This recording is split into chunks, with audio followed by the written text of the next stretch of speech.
Hello, Four Star Nation, and welcome to a special Sunday, April 18th interview with the one, the only Mr. Keelon Lawson Sr. Coach Lawson, thank you very much for joining us today. Coach, I'll go ahead and start. When you look at your coaching career, obviously, as you well know, you were at Lemoyne Owen from 96 to 98. Their women's was it.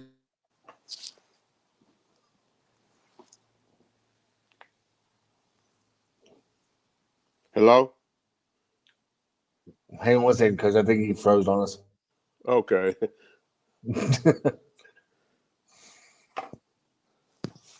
At Hamilton High School. Wes, can you just start over because you froze a little bit, Yeah, buddy? I will. Can you hear me now, Coach? Yes, sir. Okay. When you look at your coaching career and all the success that you had, talk a little bit about today with COVID-19 and how how it's handled versus how you coached back in the day. Oh man, it's just different because now you can't get in the gyms because of the protocol. The school district want to make sure you keep all the athletes safe.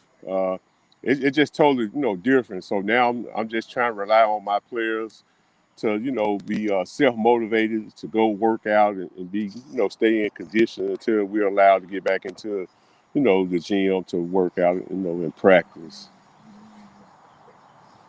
Coach, when you look at this at the success that you had at Hamilton High School, talk a little bit about your time.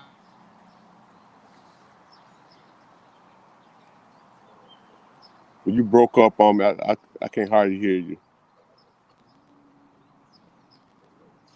I believe he said to talk about your little bit of background from Hamilton High School.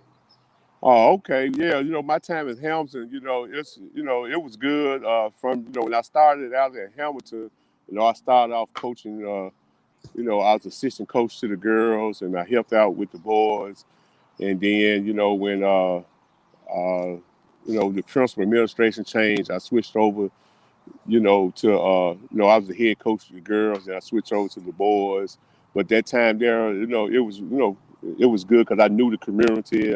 Most of the kids and students. Hmm. AAU organization called the Memphis Wildcats, where I used to, train kids while they was little. And then I used to make the parents sign a waiver. It was all in fun. I made them sign a waiver.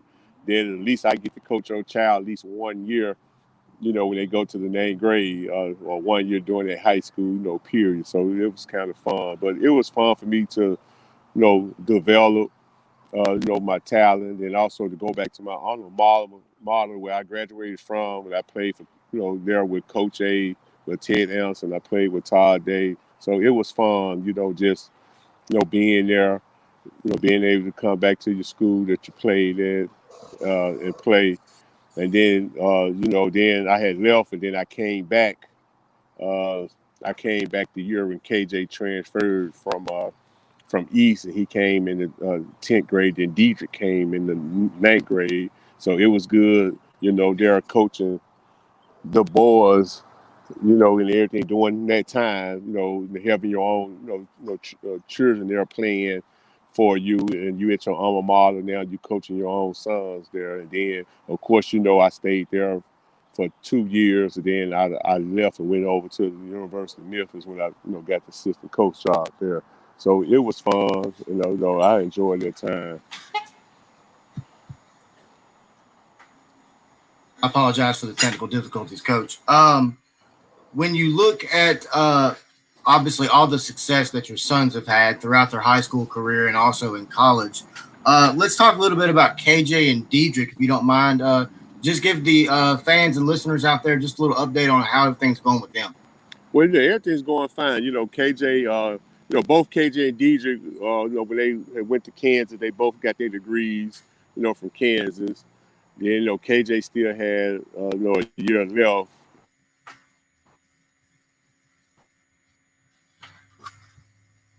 Of course, and KJ, got his master's from Tulane. Uh, So he got his master from Tulane. Then this past fall summer he left and went over to he went to London to the UK. He played over there to UK. He just came back about a week ago. From playing overseas in UK, and Diedrich is playing in Korea. He was with the Spurs. Then when the pandemic hit, he had got released from the Spurs when the pandemic hit, and he signed a contract to go over to Korea. So he should be home probably next week. They just lost in the first round of the playoffs over in Korea.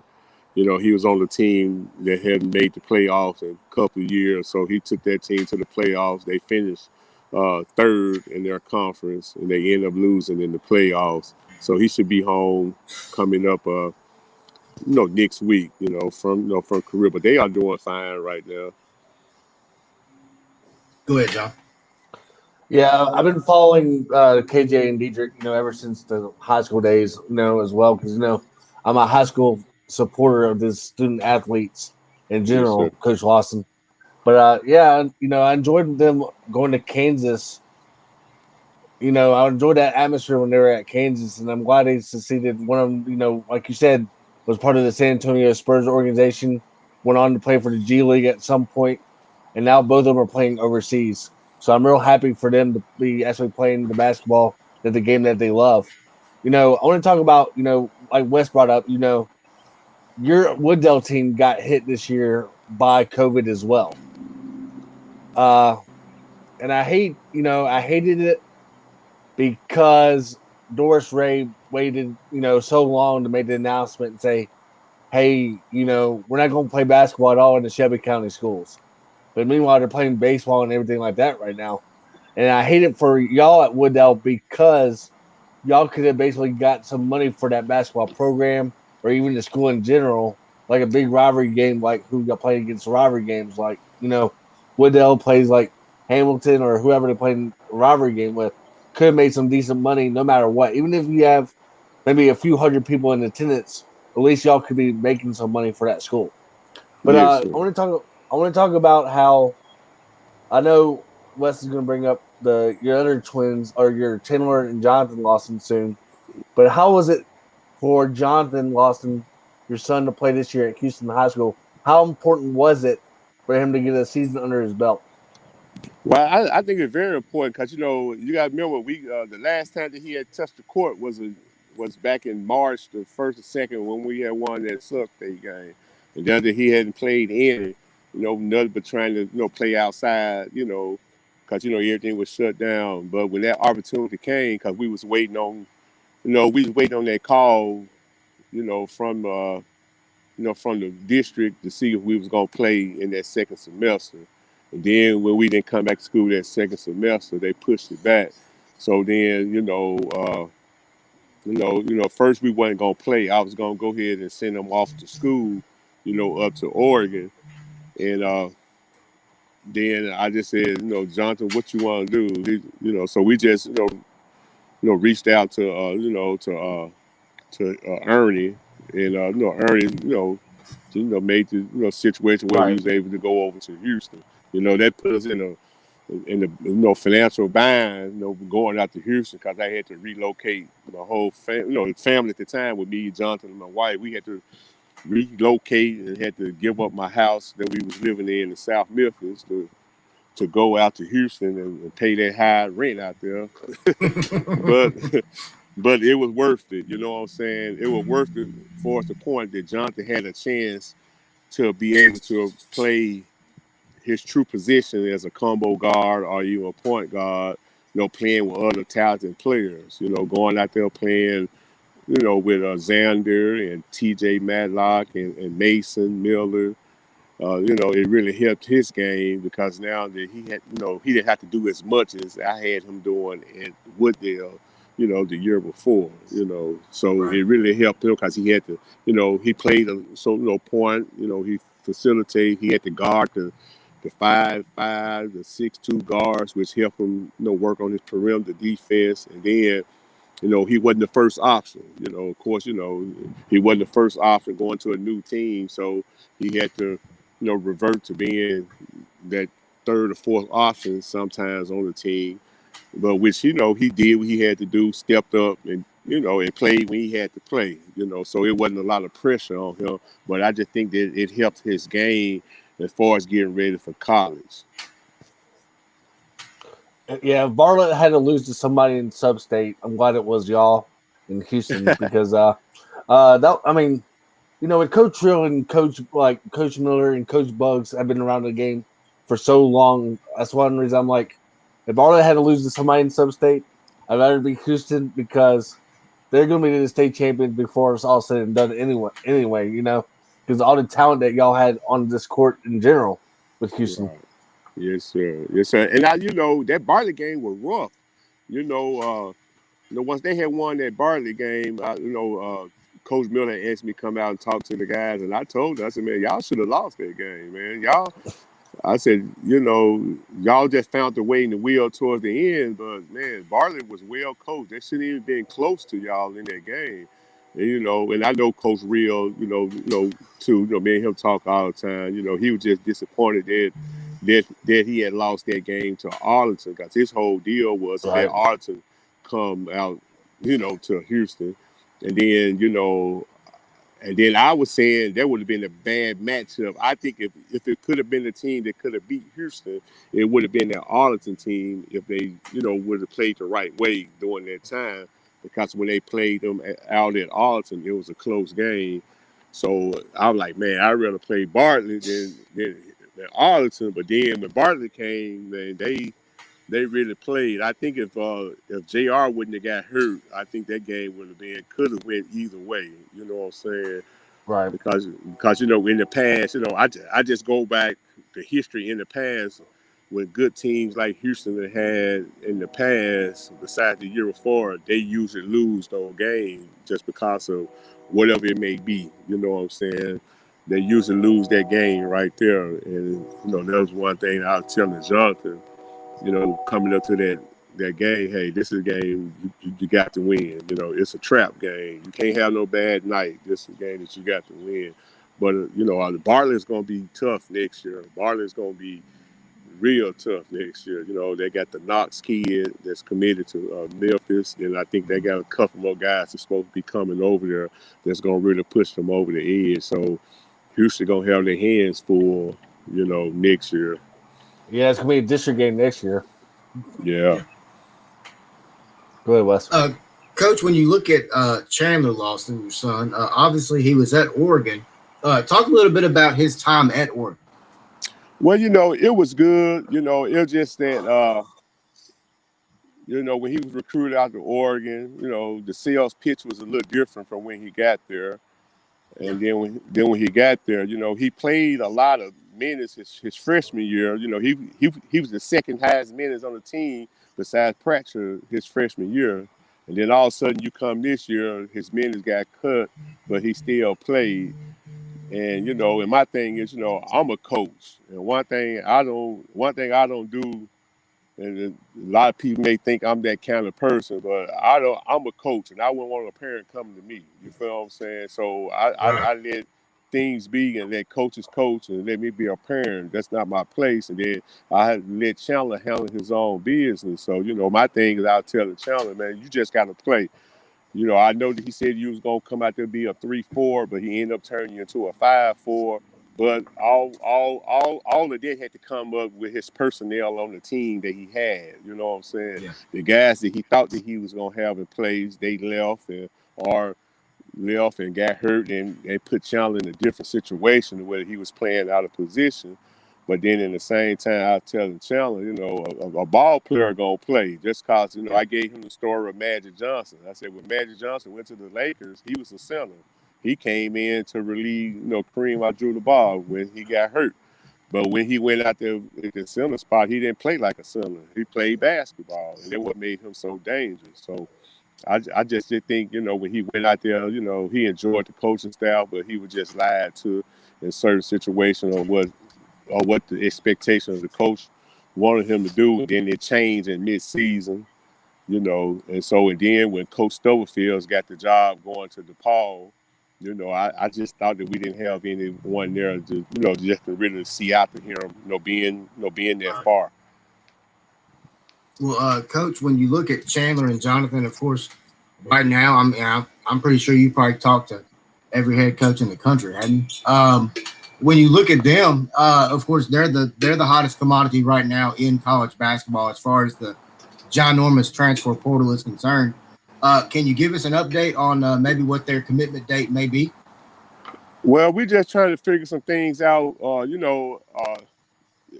By me being, coaching in college and then just being a coach, I know the kind of questions to ask these college coaches. And my whole concern is really not about Chandler, because a lot of coaches look at Chandler as being a seasoned vet because of the minutes that he done played, and then with the success that he done had at Oregon, winning the league titles the past 2 years, and then him Right. playing against, that talent level that's out there.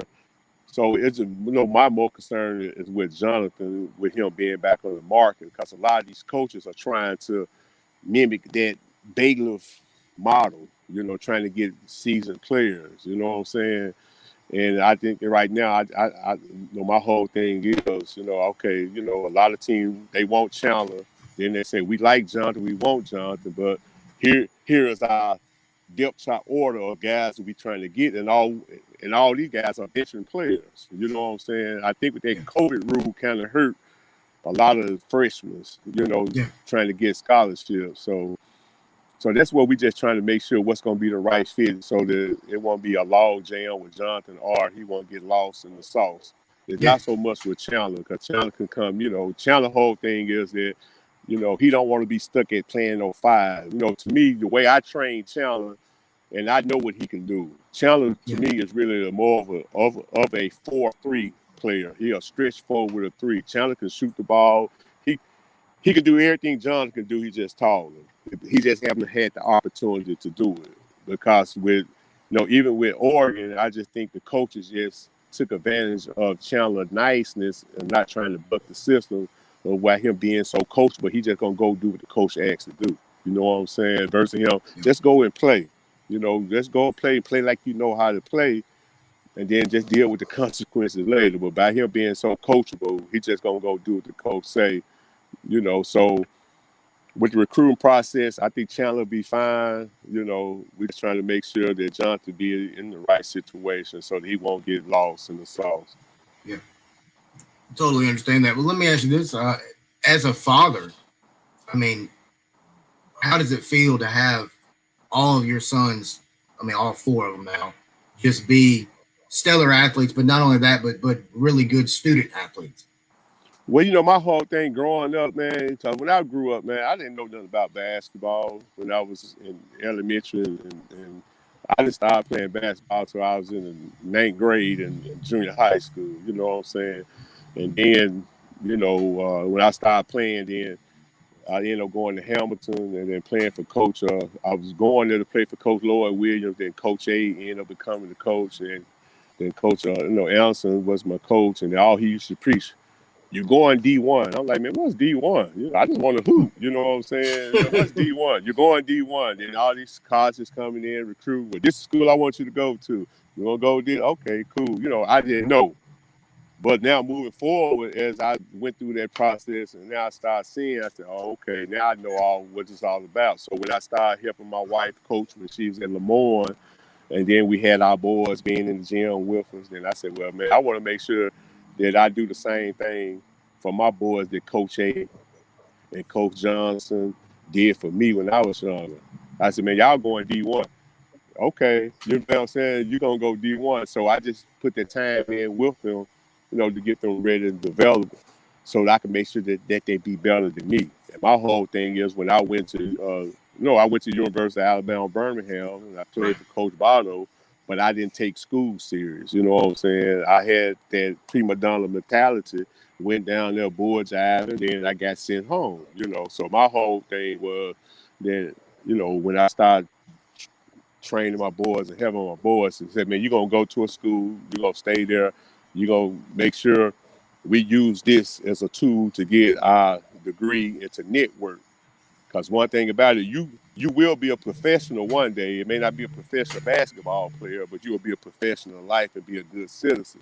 So my whole thing was to keep my sons them away from the streets, and make sure they have a better quality of life than what I had coming up, and just be there for them as a parent and be involved in this sports. Because my mom and pop, they wasn't involved in my sports decision. It was Coach A. You know what I'm saying? Yeah. It was Coach A. So I made sure that I was involved in all my sons' decisions when it comes to sports. And one thing I told my sons, when they was younger, as they started getting fame in sports, I said, it's gonna be people that's gonna come to you to try to destroy your your family. They're gonna try to destroy us and make us go against each other so that they can try to help you make decisions. So Yeah. I just think that's why I get such a bad flack. It's because I'm so much involved in what go on with my sons now. But who wouldn't? What's the difference between somebody that's a doctor and you trying to groom your children to be doctors? Are you gonna let any doctor come in and try to groom your child and gear them to Right. something different, or whatever that craft may be? If it's politician, is it being an engineer, or if it's taking over the family business, you would be there to support your child and to make sure that they get in the bed. So, my whole thing was just come growing, just raising my boys and to make sure they be better than me. So when it come time for me to get ready to leave this earth, then I know that my boys now can take care of themselves and be good citizens, and not to take no bull crap for anybody. You know what I'm saying? It's straight Right. up 6 o'clock. We straight up and down. What you gonna get? I'm gonna be straight. I'm gonna tell you how it is, and that's it.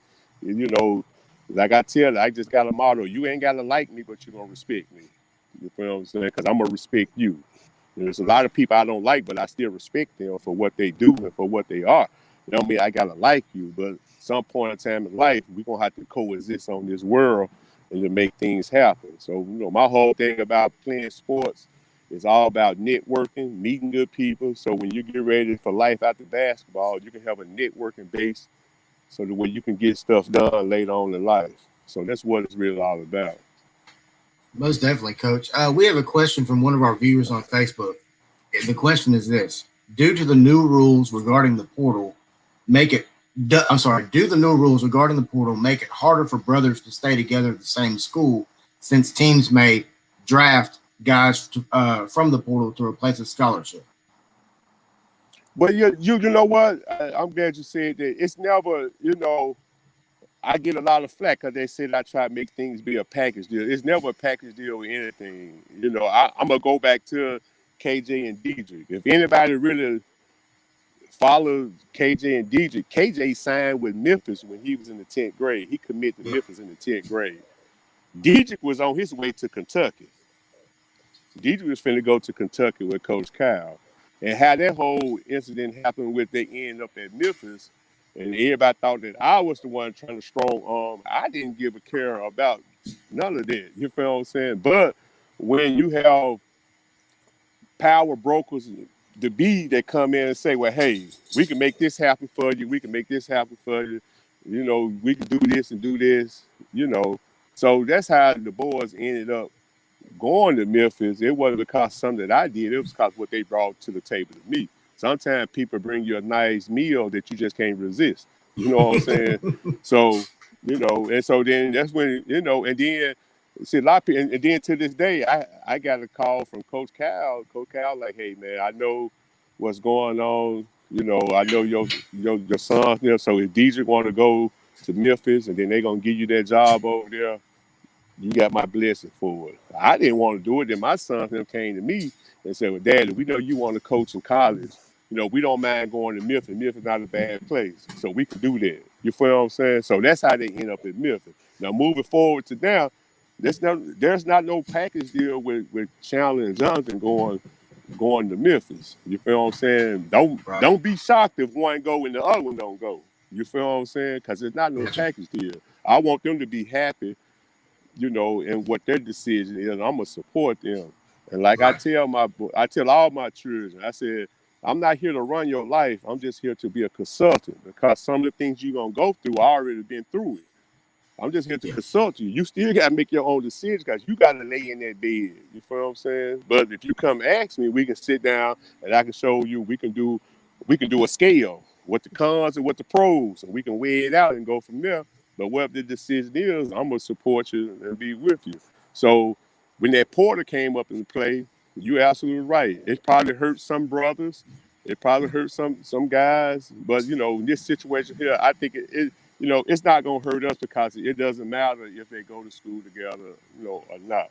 So, and then it's really very important for Chandler because he done used this 1 year of transferring. You know what I'm Right. saying? So if Chandler chose to go to Memphis, he'll be at Memphis because he knows he's not going nowhere else.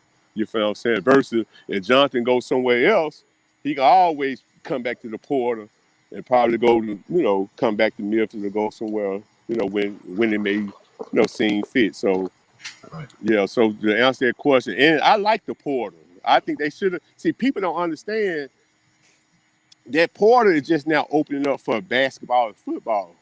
But that Porter always been in place for the mountain sports.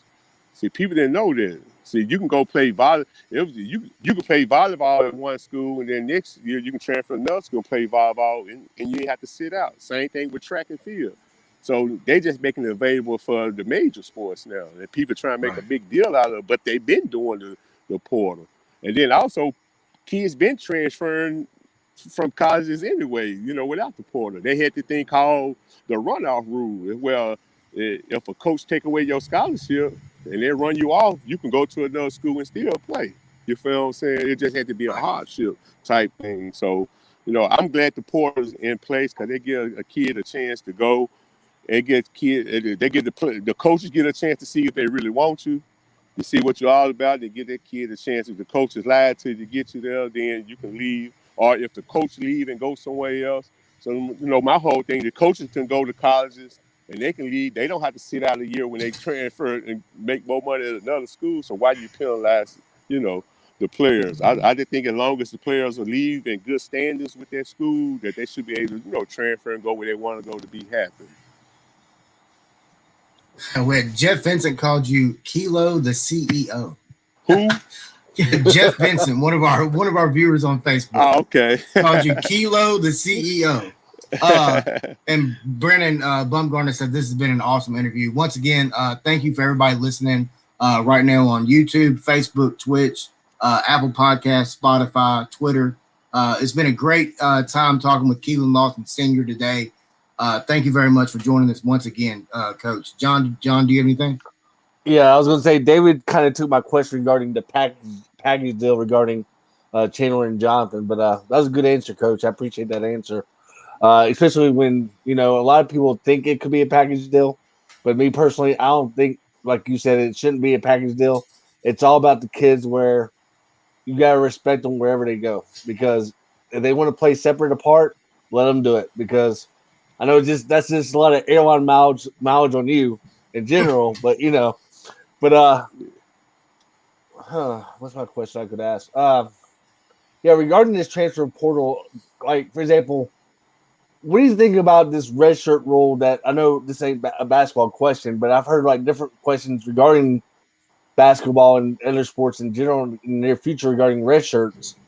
Are you okay with how, like, for some sports, if you play like one game or two games, they pull your red shirt automatically? Or do you think it should be so many games they should pull your red shirt? Well, I know because KJ was red shirted that year at Memphis. I think it's like 30% of the games. That's what they did, a percentage. If you didn't play, if you play, I think they need to leave it like that. You know, give the kid a chance, and then they give that coach a chance to realize that kid may not be a good fit. Then they say, hey, we'll go ahead and red shirt you so you can keep that year. So I think they need to leave it like it was because, like I said, KJ, when he came to Memphis that first year, he ended up getting hurt. And then, me and Coach Pastner and the coaching staff with the doctor staff, we looked at the situation and said, well, you know, I think we can go on without this season, so we need to go ahead and just pull KJ. He can go ahead and have the surgery, and then he'll be ready for next year. Then he could come back in as a freshman. So I think they need to leave it at the percentage. I think it was like 30% of the games that you play. If you don't play over 30% of the game, that that you're able to be red shirted. the reason I'm asking about the red shirt rule is because would you be okay if one of your sons do get redshirted? I have no problem with that. I think this year's already a red shirt year with that COVID rule. You know what I'm Yeah. saying? So the COVID, only thing that I didn't like about the COVID rule, I think they should have gave the incoming freshmen, let them redo their year again too, because it really hurt the incoming freshmen. Because you got to think about it, like Chandler still be a sophomore next year, but then Jonathan come in as a freshman. I don't think it's Right. fair for the incoming freshman. I don't care what star you're, the 4-star, 5-star. I just think they should let the incoming freshmen come in and still be a freshman the year after. You know what I'm saying? Because they're doing it with the JUCO players. You know, when the JUCO players come in, the JUCO players get their year back too. So what about the incoming? Because these student athletes gonna get lost.